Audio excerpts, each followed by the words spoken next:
Jason receives an inheritance of $50,000. His financial advisor suggests that he invest this in 3 mutual funds: a money market fund, a blue chip stock fund, and a high-tech stock fund. The advisor estimates that the money market fund will return 5% over the next year, the blue chip fund 9%, and the high-tech fund 16%. Jason wants a total first-year return of $4,000. To avoid excessive risk, he decides to invest 3 times as much in the money market fund as in the high-tech stock fund.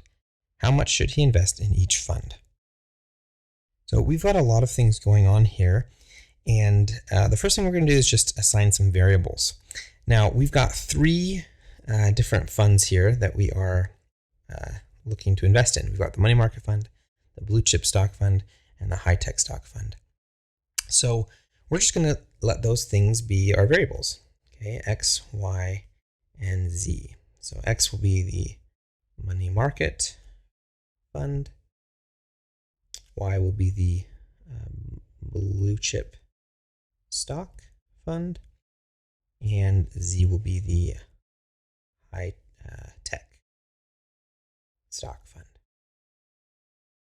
Now, all the information that's given, we need to write as an equation. So he's apparently going to invest all of this, okay, this $50,000. So that means that X plus Y plus Z is equal to 50,000. The next thing is this return. Okay, we've got 5% from the money market. So in decimal form, that's 0.05x. 9% from the blue chip, so plus 0.09y. And then plus for our high-tech fund is 16%, so 0.16z. And that total return, okay, Jason wants that to be $4,000. So 4,000. Finally, to avoid the excessive risk, he decides to invest 3 times as much in the money market fund as in the high-tech stock fund. Okay, so if we take 3 times Z, 3 times the high-tech should be the money market. So that equals X. Now to match kind of our format here, I'm going to subtract this X to the other side. So minus X, and then this will just be 0. So now I've got a system of equations that we can solve. And our process now is going to be just like normal. So we need to get this in triangular form. First of all, I don't like these decimals here at all. So I'm going to actually take this second equation and just multiply it by 100. And that's going to get rid of all of those decimals, which I think is just going to be a little bit nicer to work with. So my first equation stays the same. My second equation, I just move the decimals all to the right 2 places, and I have 5x plus 9y plus 16z equals 400,000. And then this third equation stays the same as well. That should be a plus right there. So now we're ready to start canceling some things out here. Okay. To get rid of this 5x, we can subtract 5 of my first equation. So equation 2 minus 5 of equation 1. That'll be our new equation 2. So the first equation stays the same. And for equation 2, we have 5x minus 5x is 0. 9y minus 5y is 4y. And 16z minus 5z is 11z.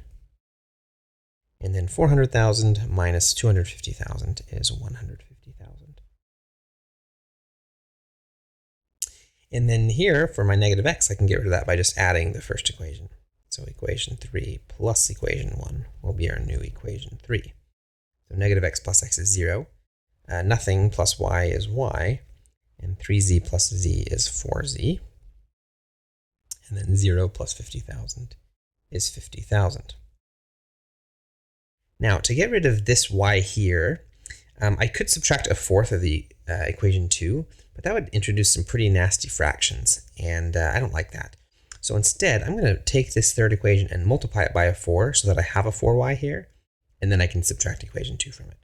So 4 times equation 3 minus equation 2 will be our new equation 3. So the first two equations will stay the same.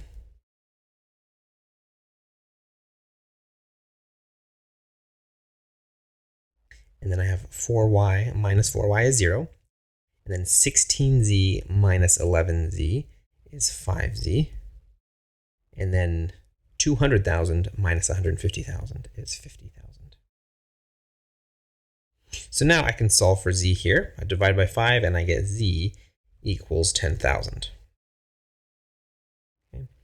The second equation, I can solve for y. If I subtract the 11z, I have 150,000 minus 11z, and then I can divide by 4 to get y by itself. And so I can go ahead and plug the 10,000 in for z. So y is equal to 150,000 minus 11 times 10,000 is 110,000 over 4. That's 40,000 over 4, which is also 10,000. Okay, so y equals 10,000 as well. And then x is just 50,000 minus y minus z. Okay, so 50,000 minus y, which is 10,000, minus z, which is also 10,000. Well, that's 50,000 minus 20,000, which is just 30,000. So x equals 30,000. So these are the amounts that Jason would need to invest in those 3 different funds in order to get the desired return and reduce the risk the way he wanted to.